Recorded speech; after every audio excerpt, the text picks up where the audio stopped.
La marche des fiertés a posé pas mal de soucis. On l'a vu, on a fait plusieurs vidéos. Par contre, ce qui est assez intéressant, c'est que même les membres de la communauté LGBT en ont plus que marre du prosélytisme, du forçage politique des associations LGBT. On a l'inter-LGBT qui se fait défoncer sur les réseaux sociaux pour ne pas parler d'homosexualité, ne pas parler des LGBT et uniquement parler de politique, du racisme, des immigrés et d'autres bricoles. Ils se font hacher en ligne. Et on va faire un petit tour de ce contre-feu.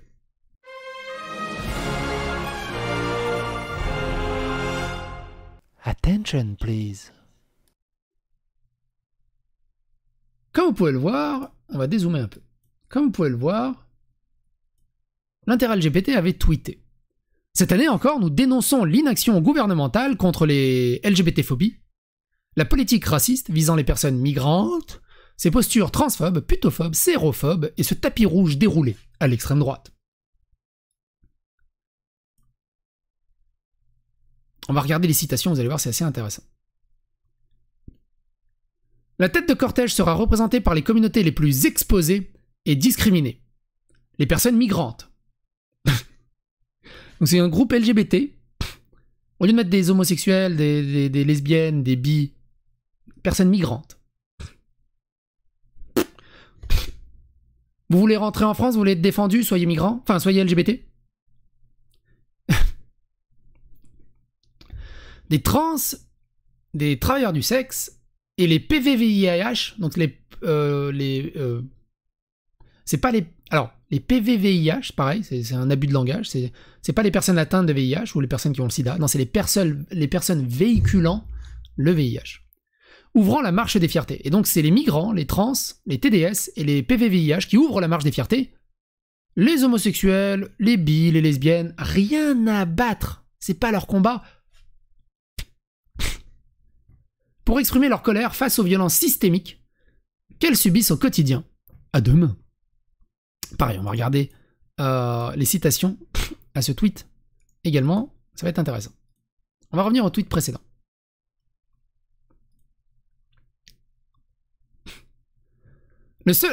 Donc regardez du coup les réactions. Le seul tapis rouge déroulé à l'extrême droite que je vois, c'est ce genre de tweet lunaire. Vous ne représentez que vous-même et heureusement, ça commence à se voir. Franchement, entre les atteintes à la République française à travers son drapeau, les chants contre la droite, les chars contre les réformes des retraites, la Pride 2023 s'intéresse-t-elle encore aux droits LGBTQIA+, ou n'est-ce plus qu'une annexe de l'extrême gauche? Mélenchoniste. Vous bidez, c'est le début de la fin, vous avez saoulé tout le monde.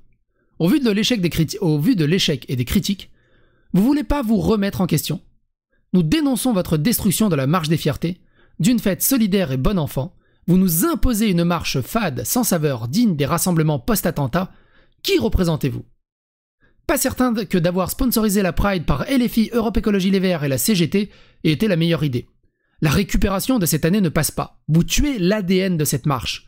Sortez les partis politiques et les députés en écharpe, sortez des tracteurs électriques et remontez le son. Il faut qu'ils arrêtent de politiser la sexualité des gens. Mais ça, je l'ai toujours dit, parce que pour eux, quand t'es trans, t'es d'extrême gauche. T'es gay, t'es de gauche. Bah oui, t'es gay de droite, des trans de droite, ça n'existe pas.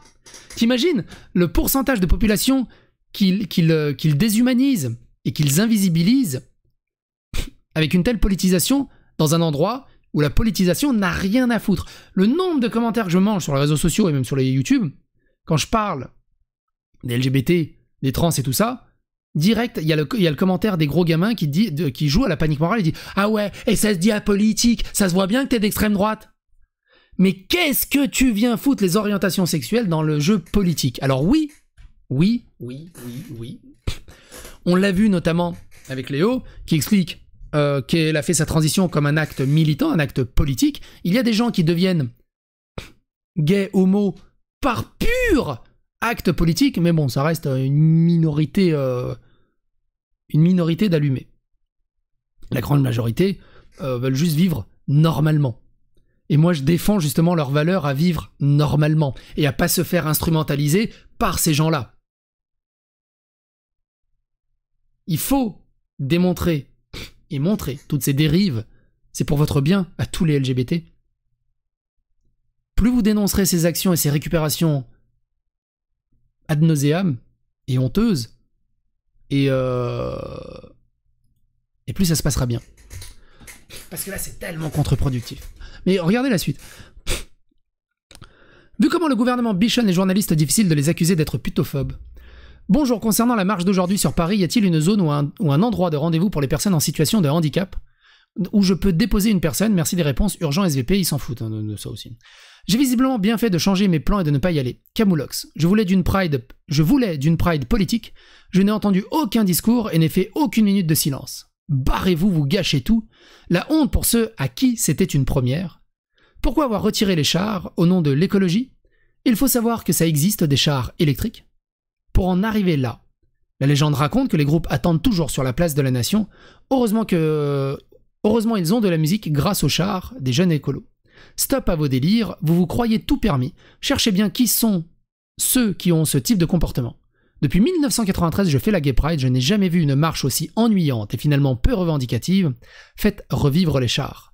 Quel beau naufrage, que l'année prochaine soit sans vous. Vous êtes à côté de la plaque, vous mélangez tout si bien que gays et lesbiennes ne savent plus ce qui les concerne dans cette marche. Que ça vous plaise ou non, ce combat n'a aucun rapport avec le nôtre. C'était une bien belle marche de la NUPES, mais la marche des fiertés c'est quand? Bravo pour avoir fait une Pride bien emmerdante, putophobe XPTDR.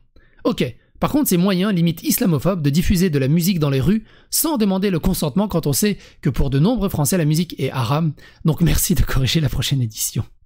Pire marche ever, un enterrement. Hein?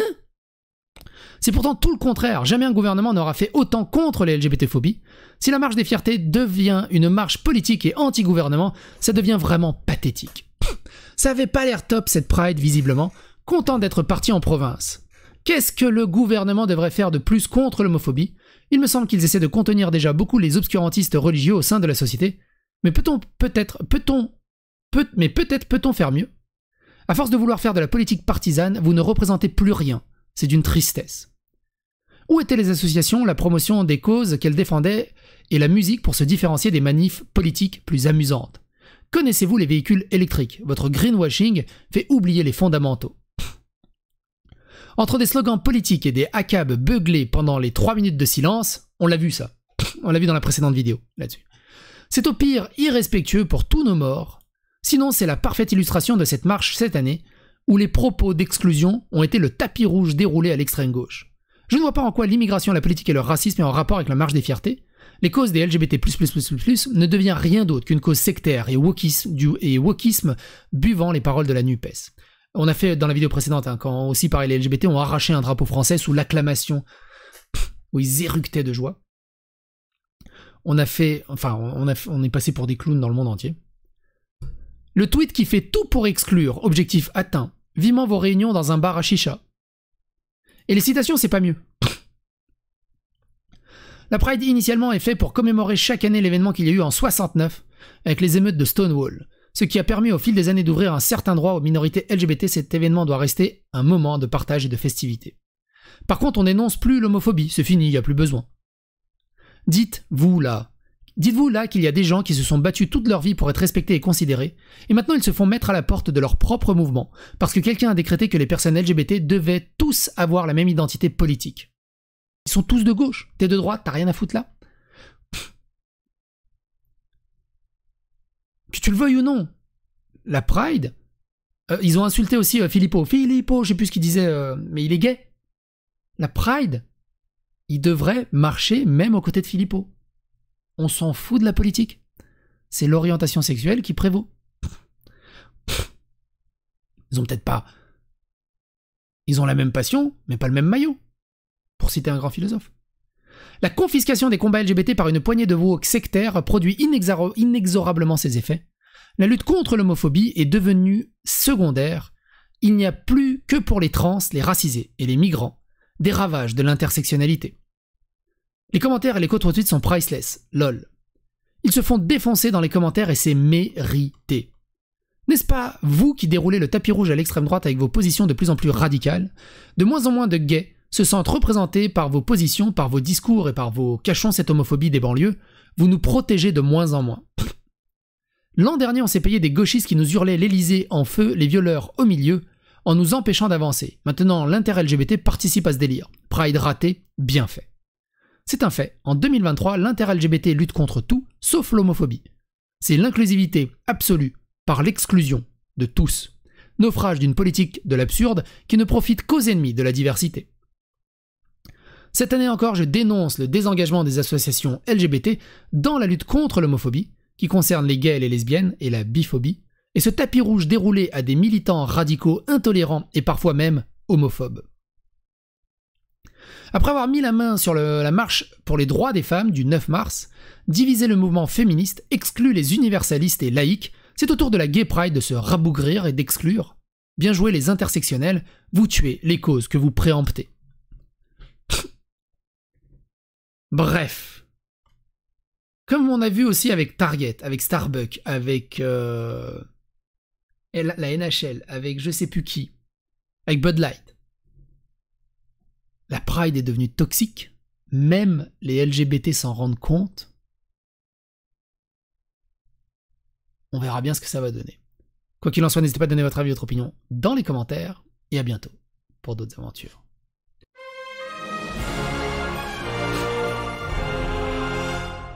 Attention, please.